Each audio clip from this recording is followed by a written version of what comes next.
Hello everyone, कैसे आप लोग? कैसे चल रही सबकी पढ़ाई? एकदम बढ़िया, एकदम मजेदार। तो my name is Sanjeev Pandey और स्वागत है आपका अपने प्यारे से खूबसूरत से चैनल जेआर कॉलेज में। ओके जैसा कि आपको पता है भाई, हम लोग ने ये चैप्टर खत्म कर लिया है। ओके और जैसा कि मैं आपको बताता हूं कि भाई चैप्टर खत्म होने के बाद एक फॉर्मूला शीट बना लो। तो आई होप सब लोग ने फॉर्मूला शीट बना लिया होगा, क्योंकि जब तुम लोग न्यूमेरिकल पढ़ रहे हो तो ध्यान देना है कि भाई न्यूमेरिकल पढ़ने से पहले हमारे पास सारा का सारा जो फॉर्मूला डेटा है, जो फॉर्मूलाज के कलेक्शन है, वो सारे के सारे अवेलेबल होने चाहिए। याद रखना, ये सबसे कंपलसरी चीज है। अगर ये तुम कर रहे हो तो तुमको न्यूमेरिकल करने में आसानी गिरेगी, याद रखना। ओके चलो, सो लेट अस स्टार्ट विद। आज हम लोग न्यूमेरिकल की बात करेंगे, तो एक बार में भाई वीडियो कंप्लीट करने की कोशिश करो, और जहां पे मैं बोलूं कि कैलकुलेशन करो वहां पे कैलकुलेशन करना। हो सकता है शायद तक अगर कहीं पे कॉम्प्लेक्स कैलकुलेशन आए तो मैं कैलसी यूज करूंगा because of the time limitation, but obvious सी बात है कि तुम लोग थोड़ा अवॉइड करना। ओके वो चीजें, क्योंकि तुम जितना ज्यादा प्रैक्टिस करोगे, जितना ज्यादा मल्टीप्लीकेशन डिवीजन तुम प्रैक्टिस करोगे,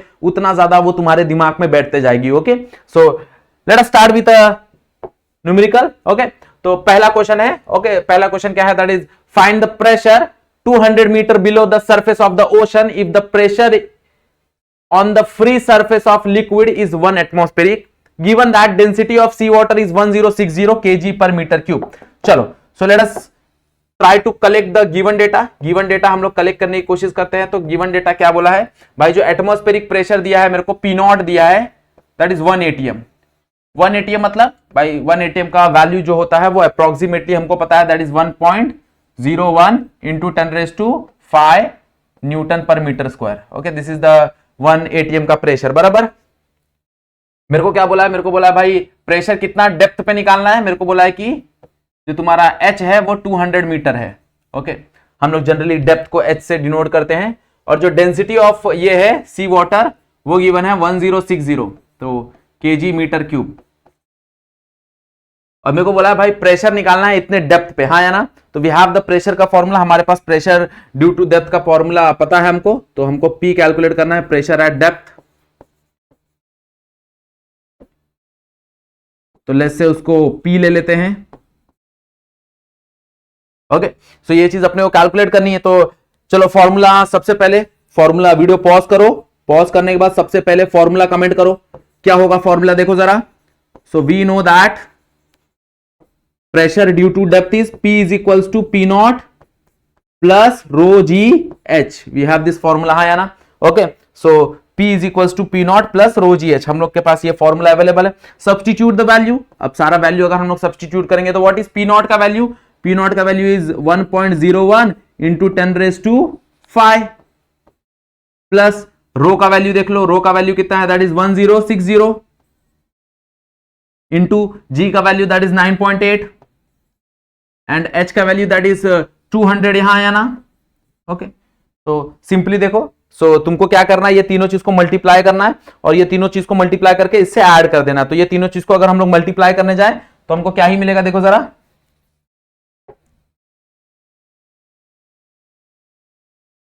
ओके तो ये मेरे लिए काम आएगा, तुम्हारे लिए नहीं काम आएगा, याद रखना। ओके ये सिर्फ मेरे लिए भाई, ऑब्वियसली वो मल्टीप्लिकेशन नहीं आएगा। अगर रफली मल्टीप्लिकेशन करना है तो रफली मल्टीप्लिकेशन कर सकते हैं। देखो यहाँ पे क्योंकि 9.8 है, इसको 10 कंसीडर कर लो, 10 इंटू 200 दैट इज 2000। अब ये कितना है? 106 का अगर हम लोग डबल करेंगे तो 106 का डबल कितना आता है?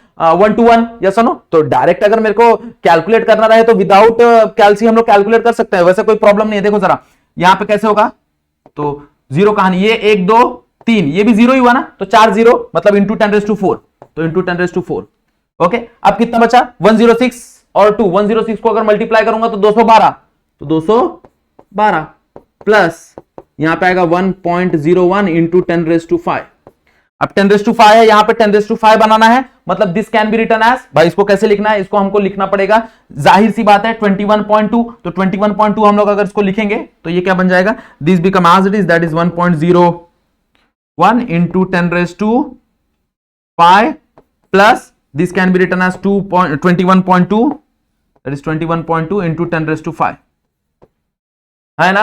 अब दोनों को डायरेक्टली मैं ऐड कर सकता हूं, डायरेक्टली मैं ऐड कर दूं, मेरे को आंसर क्या मिलेगा? दैट इज 22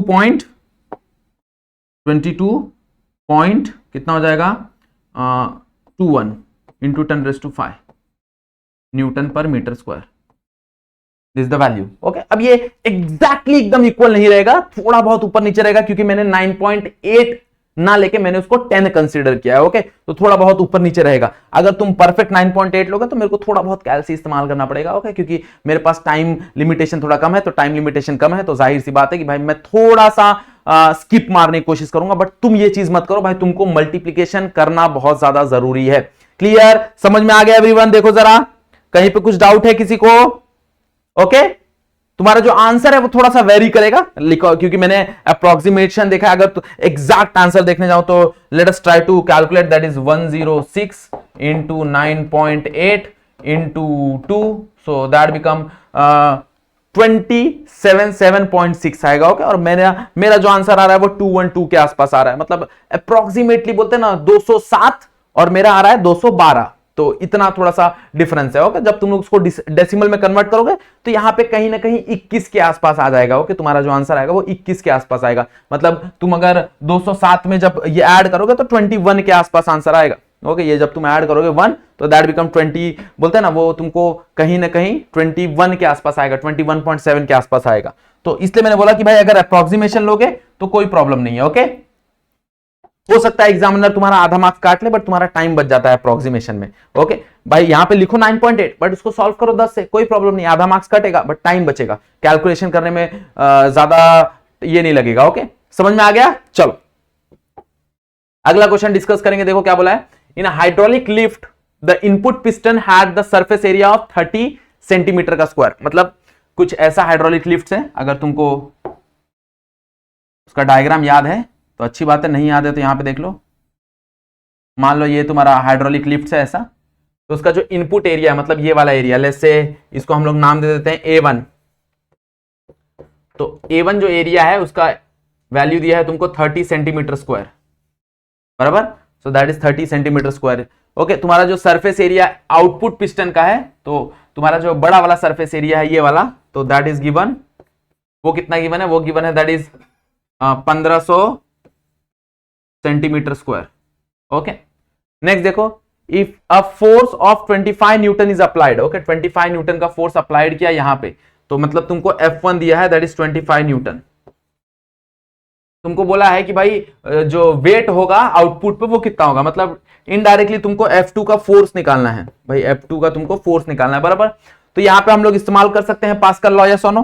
तो बाय यूजिंग पास्कल लॉ क्या मिलेगा देखो जरा, सो सॉल्यूशन क्या हो जाएगा देखो जरा। So by using Pascal law, Pascal law क्या बोलते हैं? पास्कल लॉ बोलते हैं कि भाई ऑब्वियस सी बात है कि दोनों जगह जो प्रेशर होगा, एनक्लोज सिस्टम है तो एनक्लोज सिस्टम में जो प्रेशर होगा वो क्या होगा? सेम होगा। तो पास्कल लॉ के हिसाब से अगर हम लोग जाएं तो क्या मिलेगा? That is F1 by A1 is equals to F2 by A2, है ना? तो F1 क्या है देखो जरा, F1 है तुम्हारा 25। ओके, जरा A1 देखो, A1 अगर हम लोग देखने जाए दैट इज 30। अब 30 सेंटीमीटर है तो हो सकता है कि तुम लोग कन्वर्ट करो उसको मीटर में, बट कन्वर्ट करने की जरूरत नहीं है क्योंकि ये रेशो के फॉर्म में है, और रेशो के फॉर्म में दोनों जगह सेम है तो कोई प्रॉब्लम नहीं है। ओके, तो A1 कितना हो जाएगा तुम्हारा 30 इज इक्वल्स टू F2 कितना है देखो जरा, वो तुमको निकालना है, तो keep as it is, and A2 कितना है तुम्हारा 1500। तो देखो सॉल्व करो इसको, सॉल्व करके क्या ही मिलेगा, यहां से ये जीरो कटेगा। ओके, ये 150 इधर आ जाएगा, तो that is 25 into 150 divide by 3 is equals to F2।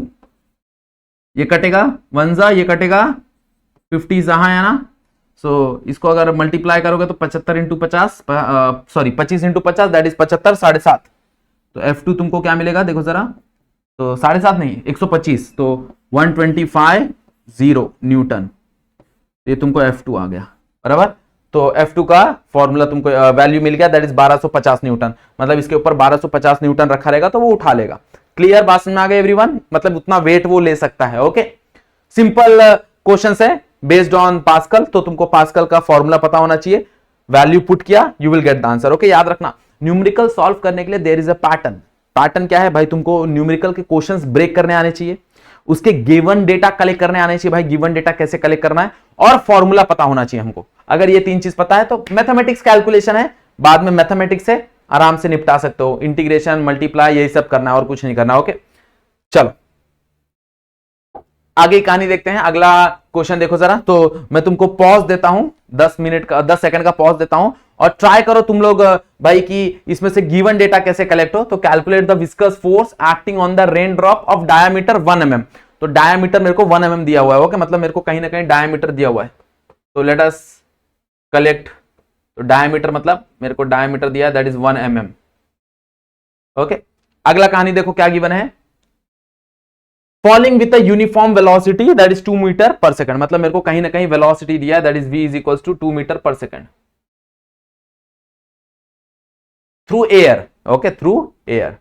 The coefficient of viscosity of air is, मतलब मेरे को ईटा भी गिवन है, मेरे को कोएफिशिएंट ऑफ विस्कोसिटी मतलब ईटा गिवन है that is 1.8 into 10⁻⁵ newton second per metre square, okay. तो ये चीज अपने को गिवन है that is diameter is equal to 1 mm, velocity is 2 metre per second and eta is 1.8 into 10⁻⁵ newton second per metre square, बराबर।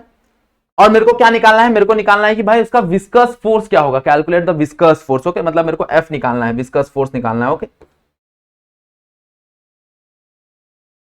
Viscous force अपने को calculate करना है।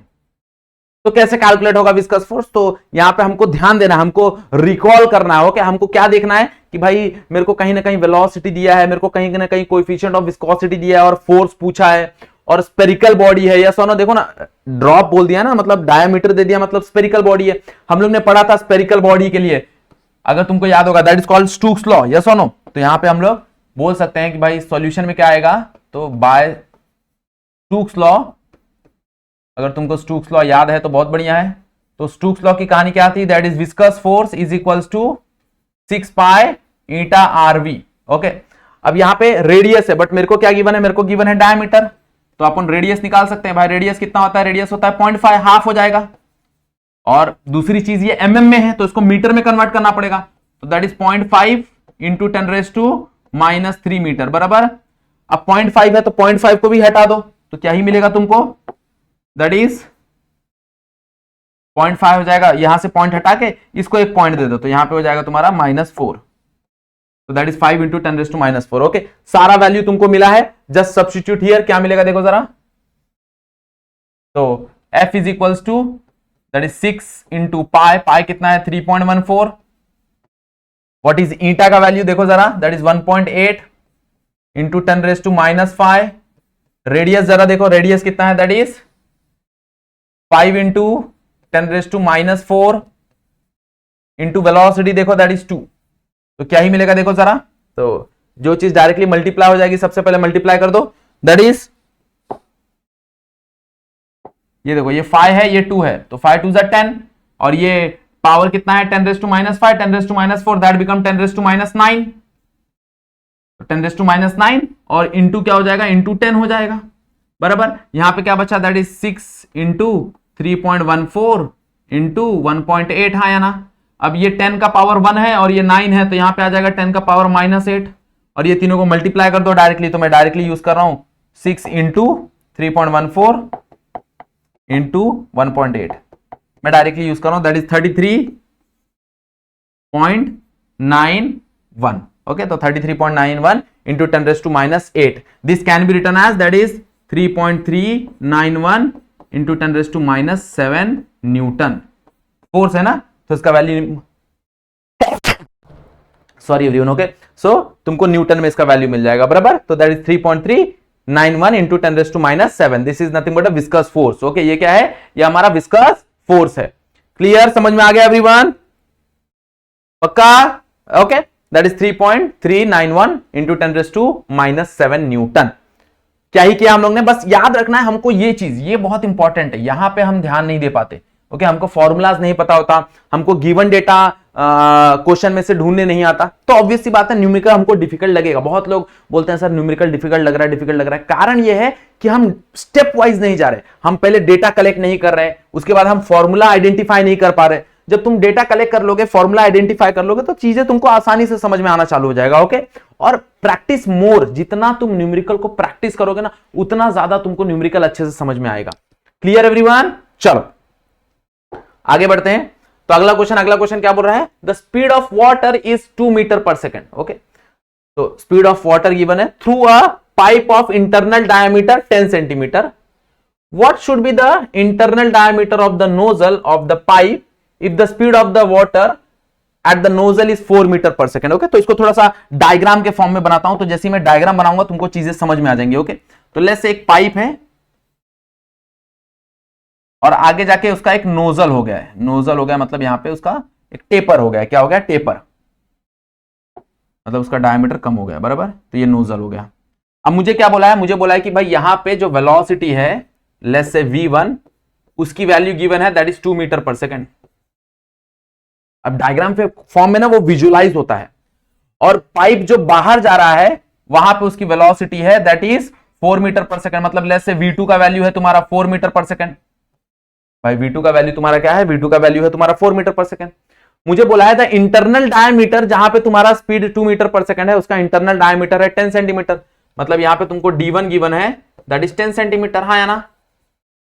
मेरे को बोला है कि भाई यहां पे जो नोजल है उसका डायमीटर क्या होगा. ओके, तो डायमीटर मेरे को नोजल का बताना है, मतलब मेरे को d1 कैलकुलेट करना है. ओके, तो जैसे हमको d1 और d2 कैलकुलेट करना है. d1 तो दिया हुआ है, d2 कैलकुलेट करना है. ओके, तो यहां पे देखो, यहां पे अगर तुमको पता होगा तो कंटिन्यूटी इक्वेशन बैठेगा. क्या बैठेगा? Continuity equation. ओके भाई, अपने को वेलोसिटी दिया है, अपने को डायमीटर है, तो कंटिन्यूटी इक्वेशन इसमें बहुत बेहतरीन तरीके से बैठेगा. तो यहां पे हम लोग लिख सकते हैं solution by equation of continuity. What is equation of continuity? That is a1 v1 is equals to a2 v2. हाँ है ना? Okay, so a1 v1 is equals to a2 v2. अब जरा ध्यान दो भाई, क्रॉस सेक्शन एरिया इसका कैसे है? सर्कुलर है.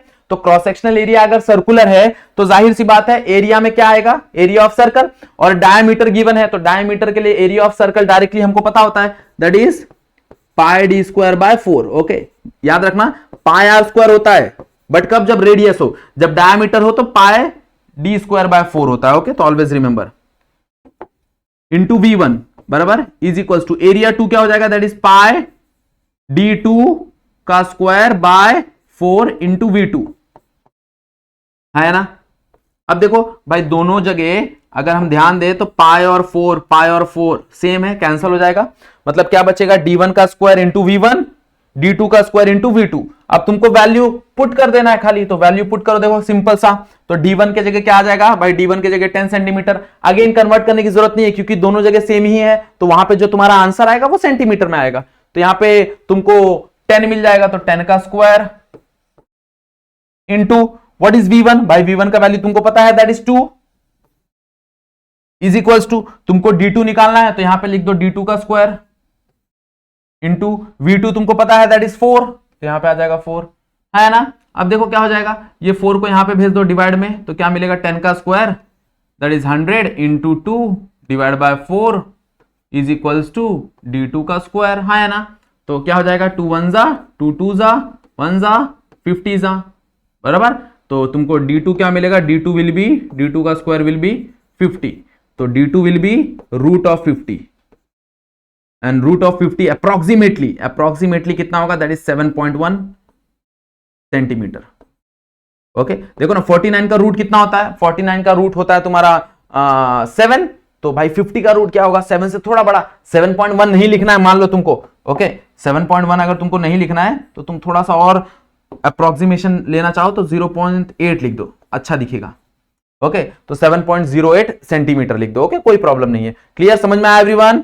पक्का? ओके, कैसे किया हम लोग ने भाई? सबसे पहले डायग्राम के फॉर्म में उसको विजुअलाइज करो. कुछ न्यूमेरिकल ऐसे होते हैं जो डायग्राम के फॉर्म में विजुअलाइज करने पे अच्छे से समझ में आते हैं, तो उसको पहले डायग्राम के फॉर्म में विजुअलाइज करो, उसके आसपास उसका गिवन डेटा लिखो, देखो कौन सा इक्वेशन बैठेगा उसके ऊपर, बाद में वैल्यू सब्स्टिट्यूट करो और सॉल्व कर लो. सिंपल सी कहानी होती है. यस और नो? क्लियर? बात समझ में आ गई एवरीवन? ओके, चलो अगला न्यूमेरिकल देखें.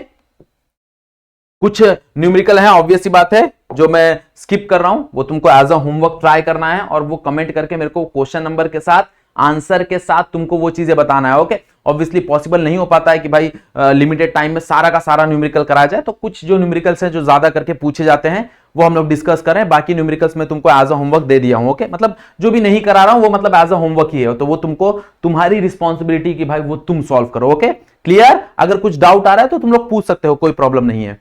चलो अगली कहानी हम लोग डिस्कस करेंगे, क्या है देखो जरा अगली कहानी। अगला क्वेश्चन क्या बोला है भाई, an air bubble of radius 0.2 mm, मतलब मेरे को गिवन डेटा, सबसे पहला काम गिवन डेटा तुमको निकालने आना चाहिए। तो तुमको रेडियस कितना गिवन है, दैट इज 0.2 mm, तो 0.2 mm गिवन है बराबर। Is situated just below the water surface, भाई वो जो बबल है मान लो ये तुम्हारा वाटर सरफेस है, तो जस्ट बिलो, ओके, उसके जस्ट बिलो वो बबल सिचुएटेड है। Calculate the gauge pressure, okay भाई तुमको क्या निकालना है, तुमको गेज प्रेशर निकालना है। Surface tension of the water is given, मतलब तुमको कैपिटल टी गिवन है, तो कैपिटल टी क्या है, that is 7.2 into 10⁻⁻² Newton per metre, मतलब तुमको गेज प्रेशर निकालना है। अगर तुमको याद होगा गेज प्रेशर क्या होता है, तो gauge pressure is nothing but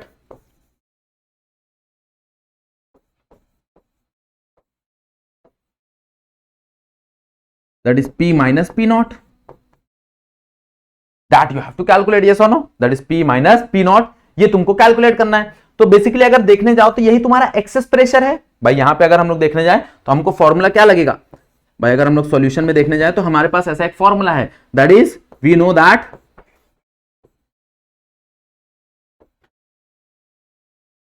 is PI minus P naught is equals to, अब देखो ये क्या है, ये एक ड्रॉप है। अब तुमको लगेगा नहीं सर क्वेश्चन में तो बबल दिया है, ओके, बट ध्यान दो बबल भले बोला है बट यहां पे सिर्फ अंदर एयर रहेगा, बाहर इसके पानी रहेगा, हाँ या ना। सिंस बाहर इसके पानी है तो इसके पास फ्री सरफेस कितना हुआ, मात्र सिर्फ एक ही फ्री सरफेस हुआ अंदर वाला, बाहर पानी है ना तो बाहर इसके फ्री सरफेस नहीं आएगा। तो यहां पे जो फॉर्मूला बनेगा वो बनेगा 2T/R। अब बहुत लोग होंगे सर 4T/R लिखो क्योंकि बबल दिया है, ना ना ना गलती नहीं करना, ध्यान देना है यहां पे कि भाई बबल है, भले बबल है बट फ्री सरफेस। अगर हम बाहर देखेंगे बाहर तो पानी है भाई, बाहर थोड़ी हवा है, हाँ या ना। तो फ्री सरफेस क्या होता है भाई, जहां पे एयर कांटेक्ट हो, तो यहां पे सिर्फ अंदर एयर कांटेक्ट है, बाहर तो ऑलरेडी पानी है ना, क्योंकि वो जो बबल है वो इनसाइड द वाटर है। तो यहां पे formula PI minus P naught 2T/R लगेगा, and this PI minus P naught is nothing but your gauge pressure, okay. तो यहां पे हम लोग बोल सकते हैं भाई जो तुम्हारा गेज प्रेशर होगा, वो गेज प्रेशर का जो फॉर्मूला लगेगा वो क्या लगेगा, दैट इज 2T/R। तो 2T, T कितना है तुम्हारा देखो जरा, सो T is nothing but your 7.2 into 10⁻⁻² R। R अगर हम लोग देखने जाए तो mm में है, इसको कन्वर्ट करना पड़ेगा, 0.2 इंटू 10⁻³ मीटर होता है, एंड यहां से एक पॉइंट हटा देंगे तो दैट इज 2 इंटू 10⁻⁴ हो जाएगा, ओके। तो दिस इज द कहानी, दैट इज अगर हम लोग देखने जाए तो mm है, सबसे पहले mm को कन्वर्ट करना है तो 10⁻³ मीटर, और यहां से एक डेसिमल हटा के इसको दे देंगे तो 2 इंटू 10⁻⁴। तो यहां पे पुट कर दो, दैट इज 2 इंटू 10⁻⁴, तो 2 से 2 कटा, हाँ है ना, ये 2 से ये 2 तुम काट सकते हो। अब देखो क्या हो जाएगा, तो दैट इज 7.2, ये भी कटेगा और ये भी कटेगा, यहां पे बचेगा 10⁻², और ये 10⁻² पर जाके +2 हो जाएगा। तो this can be written as 7.2 into 10⁻²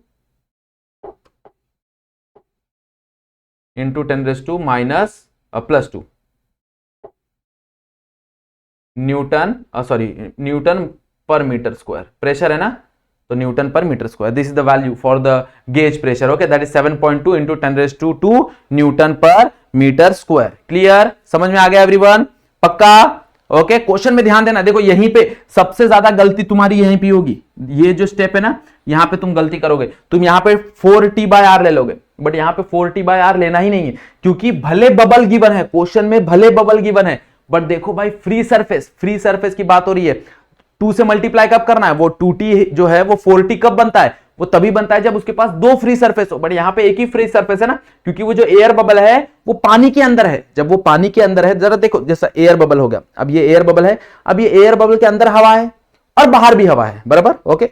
but यही एयर बबल को पानी में डुबा दो, अब जैसे तुम एयर बबल को पानी में डुबा दोगे तो अंदर तो हवा है बट बाहर आसपास पानी हो गया ना, तो उसके पास फ्री सरफेस एक ही है, ओके, दैट इज अंदर वाला, इसलिए हम लोग 2T/R का फॉर्मूला लगाएंगे, 4T/R का फॉर्मूला नहीं लगाएंगे। क्लियर, समझ में आ गया एवरीवन, पक्का। चलो नेक्स्ट क्वेश्चन डिस्कस करेंगे। देखो क्या बोल रहा है, 27 droplets of water each of radius 0.1 mm कोलेसिस मतलब combine into a single drop, find the change in the surface energy. तुमको सरफेस एनर्जी निकालना है और वाटर का सरफेस टेंशन तुमको दिया हुआ है। ओके, तो देखो जरा, तो सबसे पहले गिवन डेटा देख लो। गिवन डेटा क्या रहेगा? गिवन डेटा है तुम्हारे पास कि भाई 27 ड्रॉपलेट्स है, मतलब नंबर ऑफ ड्रॉप कितना है, दैट इज 27। ईच, हर एक का रेडियस कितना है? हर एक का रेडियस है दैट इज 0.1 mm। तो 0.1 mm को अगर मैं कन्वर्ट करूं तो दैट इज 0.1 इंटू 10⁻³ ये मीटर में हो गया, और ये पॉइंट हटा दूंगा तो दैट इज 1 इंटू 10⁻⁴ मीटर। मेरे को बोला है सरफेस एनर्जी निकालो, तो मेरे को सरफेस एनर्जी निकालना पड़ेगा।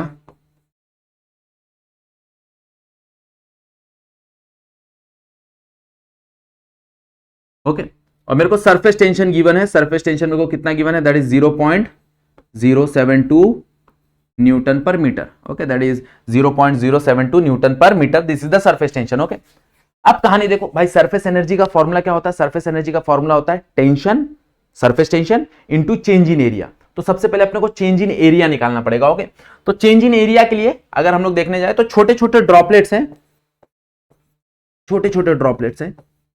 टोटल कितने ड्रॉपलेट्स हैं? That is 27 droplets. यस और नो? एंड दिस 27 ड्रॉपलेट्स ये कंबाइन हुए। ओके, कंबाइन हुए और फॉर्म हुआ एक बड़ा ड्रॉपलेट्स जिसका रेडियस r है। लेट्स से कैपिटल R दे देता हूं, बराबर। तो अगर हम लोग देखेंगे तो ये छोटे ड्रॉपलेट्स में से ही ये बड़ा ड्रॉप बना, मतलब दोनों का वॉल्यूम क्या रहेगा भाई? दोनों का वॉल्यूम सेम रहने वाला है, हाँ या ना? अब मान लो कि मेरे पास थोड़ा थोड़ा थोड़ा थोड़ा थोड़ा पानी है, अब वो पानी को कंबाइन कर दूंगा, तो सारे पानी को कंबाइन कर दूंगा तो वॉल्यूम तो सेम ही रहेगा भाई। जितना थोड़ा थोड़ा थोड़ा थोड़ा थोड़ा था वो सबको अगर ऐड करूंगा तो टोटल वॉल्यूम मिलेगा, और वो टोटल वॉल्यूम का वैल्यू क्या होगा? जितना थोड़ा थोड़ा था वो सबका एडिशन। तो दोनों का वॉल्यूम क्या रहेगा? सेम रहेगा। तो दोनों का वॉल्यूम सेम रहेगा, तो यहां पे कहानी लगाओ, थोड़ा सा देखो, समझने की कोशिश करो इसको। हाँ, सो लेट्स से भाई यहां पे थोड़ी कहानी अप्लाई करने की कोशिश करते हैं। तो volume of 27 droplet will be equals to the volume of one single big drop, है ना? What is volume of 27 droplet? by droplet बोले तो spherical shape, और spherical shape का अगर मैं वॉल्यूम देखने जाऊं तो it is 4/3 pi r cube into 27 क्यों? क्योंकि 27 ड्रॉपलेट्स है, is equals to what is volume of one single drop? That is 4/3 pi r capital cube. Okay, अब देखो इसमें से क्या क्या कैंसिल हो रहा है। इसमें से मेरे ख्याल से ये 4/3 पाई गेट कैंसिल, हाँ है ना? तो पाई गेट कैंसिल, क्या बचेगा मेरे पास? मेरे पास बचेगा 27 small r cube is equals to capital R cube. Okay, taking cube root ले लेंगे तो क्या मिलेगा? That is 3r is equals to capital R। मतलब मेरे को रेडियस मिल गया, कैपिटल R का रेडियस मिल गया, that is equals to 3r। अब मेरे को पता है व्हाट इज सरफेस एनर्जी। भाई सरफेस एनर्जी का फॉर्मूला होता है that is surface tension into change in area. Surface tension मेरे को दिया है, चेंज इन एरिया क्या आ जाएगा भाई? देखो ऑब्वियस सी बात है कि सरफेस एरिया किसका बड़ा रहेगा? सरफेस एरिया बड़ा रहेगा छोटे छोटे ड्रॉपलेट्स का। तो हम लोग यहां पे लिख सकते हैं n times of 4 pi r square क्यों? क्योंकि वो स्पेरिकल शेप के हैं, माइनस 4 पाई r कैपिटल R का स्क्वायर, हाँ या ना? अब देखो इसमें से तुमको जो वैल्यू दिया है, तुमको स्मॉल r दिया है, तो कैपिटल R को सब्स्टिट्यूट कर दो, तुमको क्या मिलेगा? सरफेस टेंशन कितना दिया है? That is 0.072। इसमें से देखो 4 पाई कॉमन आ जाएगा, तो 4 पाई को भी कॉमन ले लो।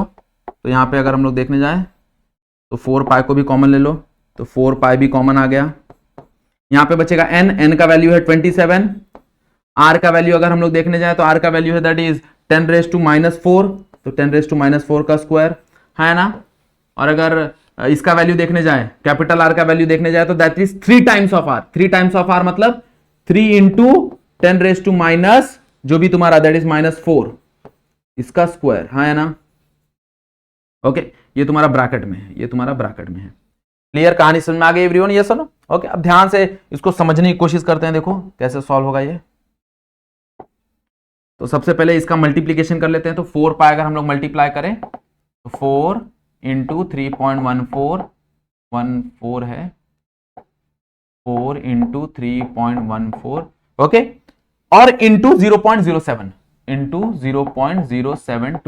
तो अपने को आंसर आ रहा है दैट इज 0.904। ओके, तुमको सिंपली तीनों मल्टीप्लाई कर देना, तो तुमको मल्टीप्लाई करके तुमको आंसर आ रहा है 0.904, बाकी लिखने की जरूरत नहीं उतना ज्यादा। ओके, अब 27 है। ओके, अब यहां पे देखो, इसका अगर मैं पावर करूं तो कितना हो जाएगा, इंटू 10⁻⁸। इसको सॉल्व करूं कितना हो जाएगा, -3 का स्क्वायर 9 इंटू 10⁻⁸ हाँ या ना। अब देखो 27 माइनस 9, 27 में से अगर मैं 9 को माइनस करूंगा तो आंसर मेरे को 18 मिलेगा, तो that is 18 into 10⁻⁸ is equals to 0.904 into हाँ या ना। ओके, अब इसको मल्टीप्लाई कर दो, तो तुम्हारे पास ऑलरेडी 909 है, इससे अगर मैं मल्टीप्लाई कर दूंगा किसको, 18 से, तो जैसे 18 से मल्टीप्लाई करूंगा answer will be that is 16.27, तो यहां पे आ जाएगा 16.27 इंटू 10⁻⁸ जूल। एनर्जी है ना ये, तो आंसर आ गया जूल में। क्लियर, बात समझ में आ गया एवरीवन, पक्का? ओके भाई, क्या ही करना है भाई, सिंपल मल्टीप्लीकेशन है, मल्टीप्लाई किया, you will get the answer that is 16.27 into 10⁻⁸ joule. Okay, this is the answer. Okay, हम लोग ने क्या किया यहां पे ध्यान क्या देना, ये वाला स्टेप, दिस इज स्टेप, ये बहुत इंपॉर्टेंट होता है। ओके, ऐसी एक और टेक्स्ट बुक में क्वेश्चन है, अगर तुमको तुम्हारे रीड करता हूं, a drop of mercury of radius 0.2 centimetre is broken into 8 droplets. मतलब क्या है कि भाई वो जो मर्क्यूरी है वो 8 ड्रॉपलेट्स में टूट गया, यहां पे कंबाइन हो रहा है, वहां पे टूट रहा है। अब दोनों में कहानी सेम लगानी है, दोनों में सेम प्रिंसिपल, सेम कहानी। ओके, बस क्या ही ध्यान देना है कि भाई एक में एनर्जी एब्जॉर्ब होगी, एक में एनर्जी रिलीज होगी, अपने को उससे कोई लेना देना नहीं है। अपने को एनर्जी पूछा है तो एनर्जी का फॉर्मूला यही लगेगा, सरफेस एनर्जी का फॉर्मूला यही, कंसेप्ट यही, सब चीज यही लगेगा। ओके, तो ट्राई दैट क्वेश्चन। ओके, वो क्वेश्चन ट्राई करो, पेज नंबर 55 पे है और क्वेश्चन नंबर 21 है, सेम क्वेश्चन है इसकी तरह, तो वो क्वेश्चन ट्राई करना और मेरे को कमेंट सेक्शन में जरूर बताना भाई, कमेंट करके वो क्वेश्चन का आंसर तो जरूर बताना। ओके, क्लियर एवरीवन, पक्का? ओके, चलो, सो बाकी जो रिमेनिंग न्यूमेरिकल है वो खुद से प्रैक्टिस करो, अगर कहीं पे डाउट आ रहा है तो मेरे को इंस्टाग्राम पे डीएम कर दो, वहां पे हम लोग डिस्कशन कर लेंगे, कोई प्रॉब्लम नहीं है। ओके, सो अगर वीडियो यहां तक देख लिया है तो भाई ऑब्वियसली तुमको क्या करना है, वीडियो को लाइक करना है, चैनल पे नए हो तो सब्सक्राइब कर लो, बेल आइकन दबा दो भाई, उसको ऑल पे सेट कर लो क्योंकि नोटिफिकेशन तुम तक पहुंचना चाहिए। ओके, सो यहां पे हम लोग ने ये चैप्टर कंप्लीट कर दिया है। नेक्स्ट लेक्चर में we will start with the next chapter, that is chapter number, तुम्हारा जो करंट इलेक्ट्रिसिटी वाला पार्ट है ना, दैट इज चैप्टर नंबर 9, वो हम स्टार्ट करेंगे। ओके, सो पार्ट 2 का हम लोग चैप्टर नंबर 9 स्टार्ट करेंगे। अगर जिसको 3, 4, 5 चैप्टर पढ़ना है तो ऑलरेडी JR ट्यूटोरियल पे अपलोडेड है, वहां पे जाके तुम लोग पढ़ सकते हो। हाँ, अगर जिसको चैप्टर नंबर 9 पढ़ना है तो हम लोग नेक्स्ट लेक्चर से चैप्टर नंबर 9 का डिस्कशन स्टार्ट करेंगे। ओके, चलो, सो आज का वीडियो यहीं पे एंड करते हैं, आज के लिए बस इतना ही, that's it for today, thank you so much.